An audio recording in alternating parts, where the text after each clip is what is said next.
everyone and ជំរាបសួរបងប្អូនទាំងអស់គ្នាជួយ admin សាជាថ្មីម្ដងទៀតហើយជាមួយនឹងការ update វីដេអូថ្មីរបស់ Wang Yibo និងសៅច័ន្ទចឹងនៅក្នុងការ update វីដេអូថ្មីនេះផងដែរអ្នកទាំងអស់គ្នាប្រកាសជាផ្លែអារម្មណ៍បន្តិចហើយដែល admin នឹង update ពី reaction របស់ Wang Yibo និងសៅច័ន្ទនៅក្នុងកម្មវិធីដែលគាត់បានចូលរួមប៉ុន្មានថ្ងៃនេះហើយអ្វីដែលកាន់តែពិសេសនៅក្នុងការ update វីដេអូថ្មីនេះ admin ក៏មានកូនស្ករសម្រាប់ដៅទាំងអស់គ្នាផងដែរអូខេអញ្ចឹងបងប្អូនទាំងអស់គ្នាប្រកាសជាចង់ដឹងហើយមែនទេថាតើនៅក្នុងវីដេអូថ្មីរបស់ admin នេះ admin នឹងនាំយកពាក្យសម្ដីនិងសកម្មភាព reaction របស់ Wang Yibo និងសៅច័ន្ទនៅក្នុងកម្មវិធីណាខ្លះអញ្ចឹងឥឡូវកុំឲ្យរងចាំយូរតើមើលការ update ថ្មីជាមួយ admin ទាំងអស់គ្នា Let's go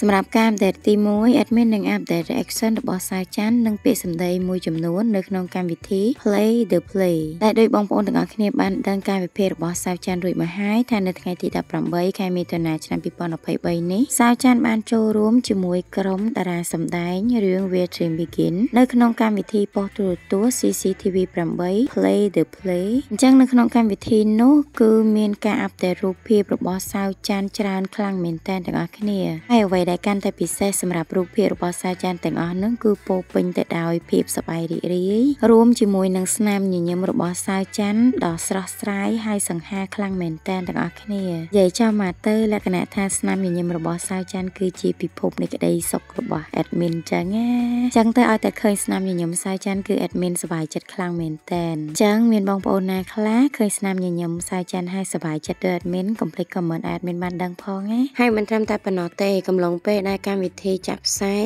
សៅច័ន្ទក៏បាន update នៅលើគណនី account Weibo ផ្ទាល់ខ្លួនរបស់គាត់ដែលបាននិយាយពាក្យសម្ដីជាច្រើនដើម្បីលាទៅកាន់តួអង្គសៅសិនសេងដែលនៅក្នុងការផុសនោះឃ្លាចុងក្រោយដែលសៅច័ន្ទបាននិយាយទៅកាន់សៅសិនសេងអ្នកបាននិយាយប្រាប់ខ្ញុំថាជីវិតច្រើនជាងស៊ីឆាហៃនេះទៅទៀតហើយមានពិភពដ៏ធំមួយកំពុងរងចាំយើងនៅខាងក្រៅខ្ញុំចង់និយាយទៅកាន់គាត់ថាតារាបណាមនុស្សម្នាក់ដឹងថាគាត់នៅទីណាពិភពលោកទាំងមូលនឹងផ្ដល់ផ្លូវឲ្យគាត់ទីបំផុតឃើញហើយមិនថាជាតកនិងព្រិលក្នុងរដូវរងាត្រជាក់ឬខ្យល់និងភ្លៀងក្នុងរដូវក្តៅនោះទេពួកគេនៅតែចាំថាវាអស្ចារ្យប៉ុណ្ណាអូខេអញ្ចឹងនេះគឺជាពាក្យសម្ដីចុងក្រោយដែលសៅច័ន្ទបាននិយាយនៅលើគណនី account Weibo របស់គាត់ទៅកាន់តួអង្គសៅសិនសេងអូខេអញ្ចឹងបន្ទាប់ពីបងប្អូនទាំងអស់គ្នាបានដឹងសកម្មភាពនិងព័ត៌មានរបស់សៅច័ន្ទនៅក្នុងកម្មវិធី Play the Play នេះហើយអញ្ចឹង admin នឹងធ្វើការបកប្រែពាក្យសម្ដីខ្លះៗរបស់សៅច័ន្ទនៅក្នុងកម្មវិធីនេះទាំងអស់គ្នាអូខេទី1ពិធីករបានសួរសៅច័ន្ទថាខ្ញុំចង់ដឹងសៅច័ន្ទអ្នកធ្លាប់ដើរតួជាច្រើនតែតួអង្គនីមួយៗមានទេពកោសល្យនិងអារម្មណ៍ចាក់ដោតយ៉ាងខ្លាំងហើយពួកគេសុទ្ធតែពូកែមិនគួរជឿទីវគ្គ2នៃកម្មវិធីប៉ុស្តិ៍ទូរទស្សន៍ CCTV 8 Play the Play នេះនឹងមានការចាក់ផ្សាយនៅថ្ងៃទី25ខែមិថុនាឆ្នាំ2023ខាងមុខនេះទៀតហើយទាំងអស់គ្នាអូខេអញ្ចឹងអ្នកគ្រប់គ្រងទាំងអស់គ្នាកុំភ្លេចរងចាំមើលសៅច័ន្ទនៅក្នុងកម្មវិធី Play the Play នៅលើប៉ុស្តិ៍ទូរទស្សន៍ CCTV 8ទាំងអស់គ្នាអូខេអញ្ចឹងឥឡូវយើងទៅមើល reaction បន្ទាប់គឺជា reaction និងពាក្យសម្ដីមួយចំនួនរបស់ Wang Yibo អញ្ចឹងដោយបងប្អូនទាំងអស់គ្នាបានដឹងរឿងមកហើយថាប៉ុន្មានថ្ងៃមុន Wang Yibo បានចូលរួមនៅក្នុងកម្មវិធីរោងមហោស្រពអន្តរជាតិសៀងហៃលើកទី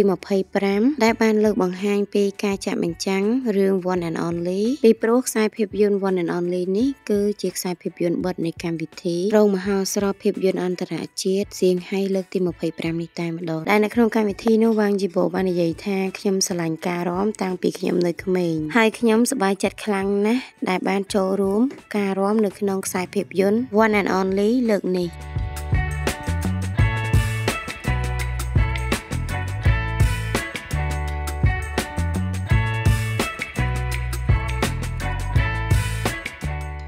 អូខេអញ្ចឹងនៅក្នុងវីដេអូនេះ admin សូមអធិស្ឋានបងប្អូនទាំងអស់គ្នាផងដោយសារតែ admin ផ្ដាសាយហើយជាបំពង់កខ្លាំងចឹង admin បញ្ចូលសលេងអត់បានល្អហើយពីរោះទេទាំងអស់គ្នាចឹង admin សង្ឃឹមថាបងប្អូនទាំងអស់គ្នានឹងយោគយល់ហើយ admin នឹង update ជូនបងប្អូនទាំងអស់គ្នាបន្ថែមនៅចុងវីដេអូនេះទៀតអូខេចឹងសម្រាប់ការ update វីដេអូនេះគឺមានតែប៉ុណ្្នឹងទេអរគុណបងប្អូនទាំងអស់គ្នាសម្រាប់ការទស្សនាវីដេអូ admin ពីដើមរហូតដល់ចប់សង្ឃឹមថាបងប្អូនទាំងអស់គ្នាពេញចិត្តនឹងការ update វីដេអូថ្មីនៅក្នុងថ្ងៃនេះហើយជួយ admin នៅវីដេអូក្រោយ Thank you everyone for your watching this video hope you can enjoy this new update today and see me next video bye bye everyone ជម្រាបលាបងប្អូនទាំងអស់គ្នា